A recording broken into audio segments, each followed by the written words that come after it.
Hello everybody, thank you very much for being here.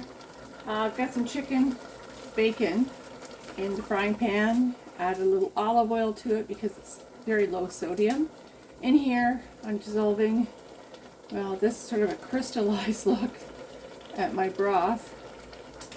I made bone broth the other day and I'm going to try it right now before adding spices just to see how I adjust it. No adjusting. I'm not adjusting anything. I'll leave it.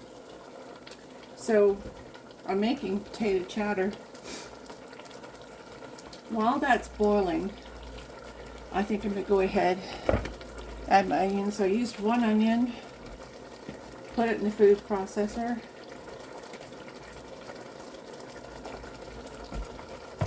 And this is just the way that I decided to do it today. There's lots of water in this too. So I don't want to waste any of that broth. It's so good for you.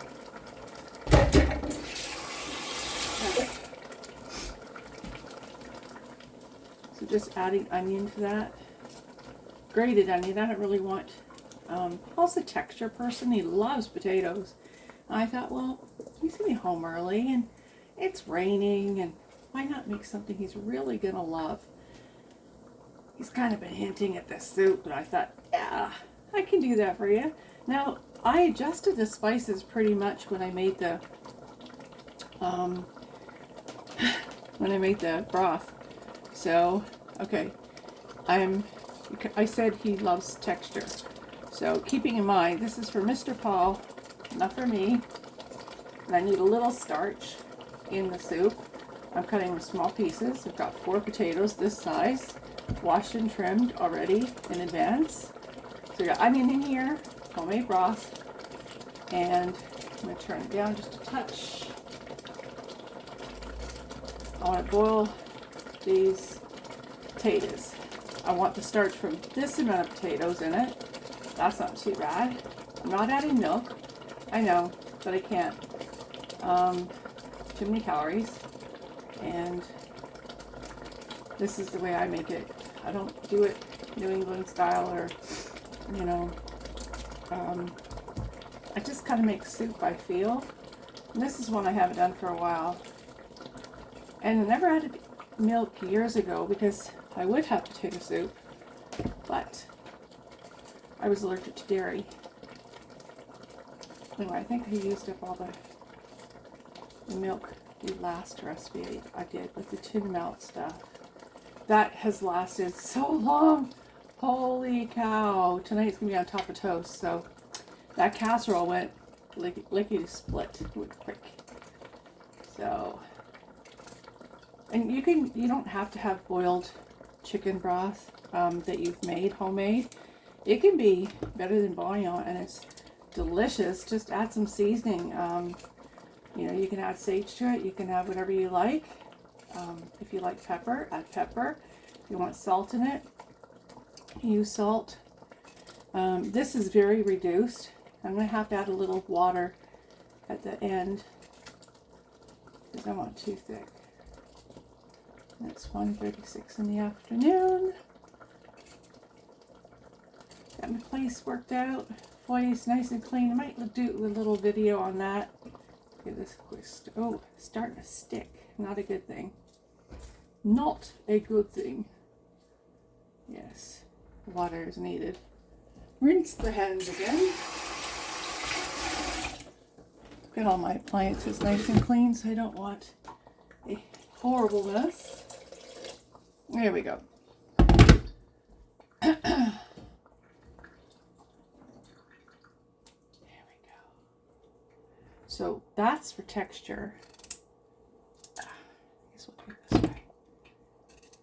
Do you always chop on the counter or on your chopping board? I usually do. But funny enough with potatoes, I don't know. It's just easier to do it this way if I want little bits. And I really don't cook a lot of potatoes. And for a Scotsman, that's not a good thing. Scottish and Irish. I mean, look up the last name Braden. It means salmon in Irish. This boy, he loves his taters. So, he's got to have something kind of hearty. He's been working pretty hard and been to Salt Spring Island and stuff like that. So he's been go past couple of days. It's been really insanely busy. That's a rinse. I'll give this a quick little, so there we go. Now that I've added the onions and they're probably cooked, I'm adding the rest of the potatoes. I said I'm going to add water at the end. This meat is ready to wash. So I'm going to see how thick this will be. It has to cook, so it's got to come up just a wee bit. A little bit more. That'll be about right, I hope. One never knows, but it looks like it's a big pot, and I didn't expect that. Come and take a look at it. All right. Do keep in mind, with potatoes, I always serve cheese in the soup. Now I've got the bacon. You can use whatever kind of bacon you want. I mean, you know, not up to me. But it's nicely crisped up. There's a lot. It'll give that wonderful flavor. And it's all the way through there. Onions, potatoes, and bacon, and nice homemade broth.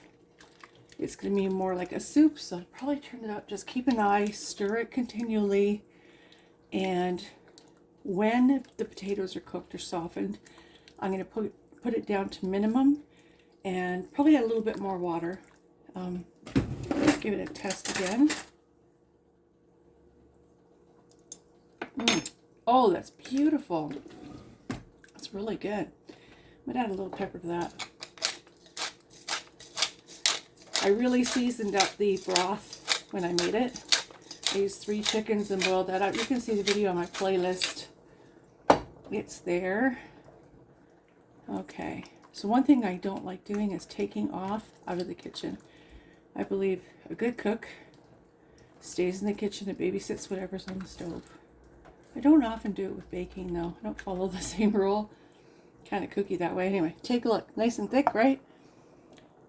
And at the very end, I'm going to add Asiago and Parmesan Reggiano cheese at the very end when I boil it up. So, you know, you could always add milk to it. You could add cream to it, whatever your heart's desire is. These thin potatoes, they were done in the processor, right? They're pretty thin. They're going to make the broth. So the broth will get thicker. A chowder is really what it is. Potato chowder. And it's going to be just beautiful. And caramelizing up the bits of bacon really adds a beautiful flavor. So we're good there. That's still really full-bodied, very thick. And I need it to boil. She's going to be cooking a long time. Nice thing, if you add too much water, don't worry. Just cook it out. But it's not like the rule of salt with salt. If you add too much, you can never take it away. I just don't cook with salt. I cook with spices and herbs.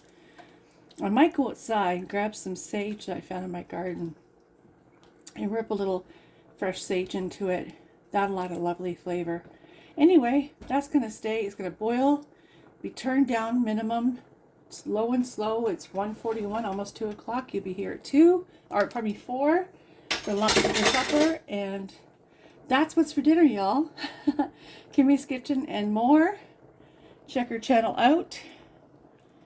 I love this hashtag because everybody makes something so beautifully different. We're all unique. We're all original. And I thank you so very much. And thank you, Kimmy, so much for allowing me to join in. I really appreciate it. Until another time.